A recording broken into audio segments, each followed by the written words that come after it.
तो दोस्तों मेरे YouTube चैनल लाइफलाइन होम्योपैथी में आपका स्वागत है।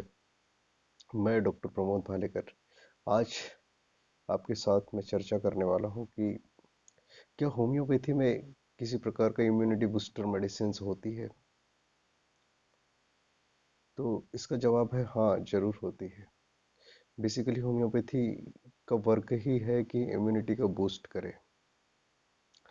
ज़्यादातर दूसरे पैथीज में, एलोपैथी में या फिर और भी कई पैथीज है जिसके अंदर उनके पास वायरस को मारने का ट्रीटमेंट होता है, बैक्टीरिया और दुनिया भर की जो भी चीज़ें रहती है उनके अगेंस्ट वो वर्क करते हैं।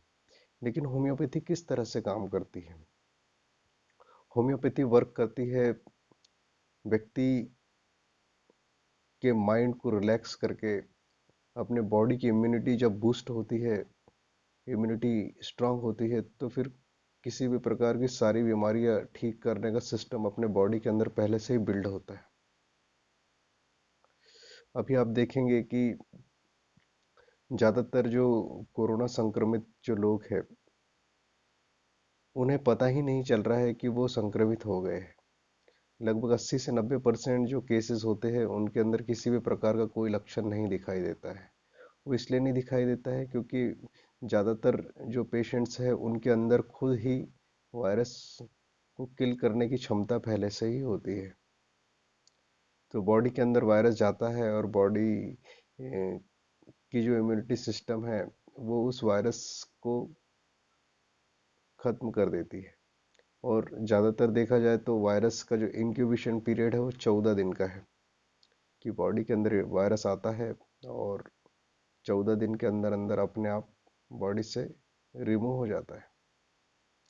तो उससे हमें ज़्यादा पैनिक होने की ज़रूरत नहीं है। वायरस हमारी बॉडी में आएगा और वो अपने आप रिकवरी हो जाती है उसकी। लेकिन इस बीमारी का जो मॉर्टिलिटी रेट है वो बहुत कम है। ये वायरस जो है ज़्यादातर जिन लोगों को पहले से कोई बीमारियां है, जिनका इम्यून सिस्टम पहले से ही कमज़ोर हो चुका है, और ऐसे लोग जिनकी ज़्यादा उम्र है और जो बड़ी बीमारियों से पीड़ित है, उन लोगों को ये ज़्यादा नुकसान पहुंचाती है।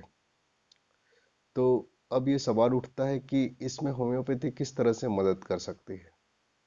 देखिए, होम्योपैथी में एपिडेमिक के समय एक सिस्टम बनाया जाता है जिसमें जो संक्रमित जो लोग हैं उसमें बहुत से लोगों की स्टडी की जाती है और उनके लिए मेडिसिन का सिलेक्शन किया जाता है।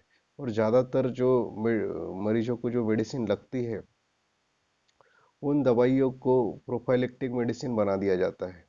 तो इसमें अभी के समय में जो ये एपिडेमिक है, एपिडेमिक नहीं पेंडेमिक है, पूरे वर्ल्ड वाइड फैला हुआ है। अब देखिए, यहाँ पर सभी लोगों की मानसिक अवस्था एक जैसी नहीं होती है। सभी लोगों की मानसिक अवस्था अलग अलग होती है, लेकिन कारण सबका सेम है, वायरस। ठीक है। तो उसको ध्यान में रखते हुए कई सारे लोगों का ट्रीटमेंट किया गया। ठीक है। और हमारे यहाँ आर्सेनिक एल्बम जो मेडिसिन है वो as a prophylactic medicine provide की जा रही है और कई लोग इसका ट्रीटमेंट भी कर रहे हैं इस आर्सेनिक एल्बम से। और कई सारे पेशेंट्स को इससे रिकवरी भी हो रही है फास्ट। और दूसरे जो डॉक्टर्स हैं जिन्होंने इसके ऊपर काम किया है, जैसे डॉक्टर राजन शंकरन, उन्होंने कैम्फर मेडिसिन बताया है, कैम्फर 1M। इस मेडिसिन से भी ईरान में और अपने हिंदुस्तान में भी काफ़ी सारे मरीजों को इस दवाई से ठीक किया। और एज अ प्रोफाइलेक्टिक मेडिसिन जिन जिन लोगों को दिया है, जैसे पुणे में कई सारे लोगों को दिया है, और भी इंडिया में कई सारी जगहों पर इस मेडिसिन को दिया गया। तो जिसके द्वारा जिन जिन लोगों ने इस मेडिसिन को रिसीव किया है उन लोगों के अंदर जो है कि इस मेडिसिन से लड़ने की क्षमता ज़्यादा विकसित हो गई, तो वो लोग पॉजिटिव ही नहीं आए, या फिर जो संक्रमित हो भी जाते हैं तो उनकी रिकवरी बहुत जल्दी हो जाती है। तो इस प्रकार से कई लोग ब्राइनिया एल्बा मेडिसिन का भी यूज़ कर रहे हैं। और भी कई सारी मेडिसिन है जो इसमें यूज़ कर सकते हैं। और ये गलत नहीं है, ये होम्योपैथी का सिस्टम ही है कि आपको हर व्यक्ति के लिए एक पर्टिकुलर मेडिसिन से आप ट्रीट नहीं कर सकते। हर किसी इंडिविजुअल व्यक्ति की इम्यूनिटी बूस्ट करने के लिए अलग मेडिसिन होती है। वो डिपेंड करता है उसकी मानसिक स्थिति, शारीरिक स्थिति और जो शरीर के जो लक्षण हैं उनके आधार पर जो है हम व्यक्ति की मेडिसिन सेलेक्ट करते हैं। क्योंकि ये एपिडेमिक कंडीशन है, इसमें डॉक्टर हैनीमैन कहते हैं कि हमें जो भी संक्रमित लोग हैं इन्फेक्शन से, उन लोगों का मतलब सारे लोगों के जो अनकॉमन सिम्टम, मानसिक स्थिति सभी को देखते हुए जो है हमें एपिडेमिक जो मेडिसिन है उसका सिलेक्शन करना है। और ये 2 3 4 मेडिसिन भी हो सकती है और ज़्यादा भी हो सकती है, हर व्यक्ति के लिए अलग अलग हो सकती है। इसीलिए ये कहना सही रहेगा कि होम्योपैथी में किसी भी एक ऐसी कोई खास चीज़ नहीं है कि ये दे दिया और इससे क्लियर हो जाएगा। पेशेंट टू पेशेंट डिफर कर सकते हैं मेडिसिन। लेकिन जो हमारे होम्योपैथी के जो बड़े दिग्गज डॉक्टर्स हैं उन्होंने लगभग 10 के आसपास मेडिसिन बताई है जिसका जिसका बहुत अच्छा रिजल्ट देखने को मिला है।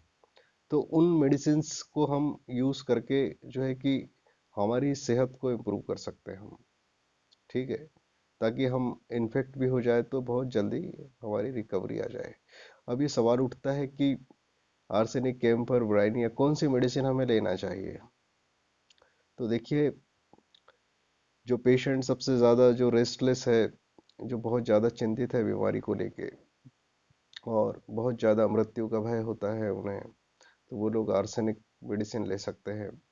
और ऐसे भी कई सारे पेशेंट्स रहते हैं जिन्हें किसी प्रकार की कोई दिक्कत या कुछ भी नहीं है, तो वो लोग कैम्फर ले ले, क्योंकि कैम्फर सडन अटैक करता है।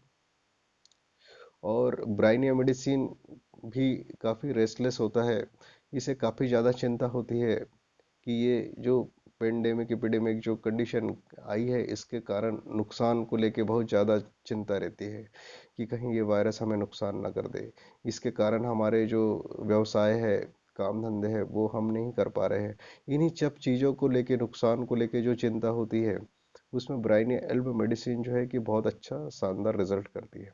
तो इन अपनी मानसिक अवस्था को देखते हुए जो है हमें इस तरह से हमारी दवाई का सिलेक्शन हम खुद कर सकते हैं। या फिर जब संक्रमित हो जाते हैं तो आप किसी भी होम्योपैथिक डॉक्टर से कंसल्ट कर सकते हो। तो जो भी आपकी मानसिक अवस्था रहेगी उसके आधार पर मेडिसिन आप लोगे और बहुत ही 2 से 3 दिन के अंदर जो है कि आपकी रिकवरी हो जाएगी। क्योंकि होम्योपैथी हमेशा जो है कि किसी भी वायरस, बैक्टीरिया, फंगस को किल करने का काम नहीं करती है। होम्योपैथी पेशेंट की इम्यूनिटी को बूस्ट करती है और इम्यूनिटी जब बूस्ट हो जाती है तो बीमारी अपने आप ठीक हो जाती है और एक नहीं सारी डिसीजेस क्लियर हो जाती है ना।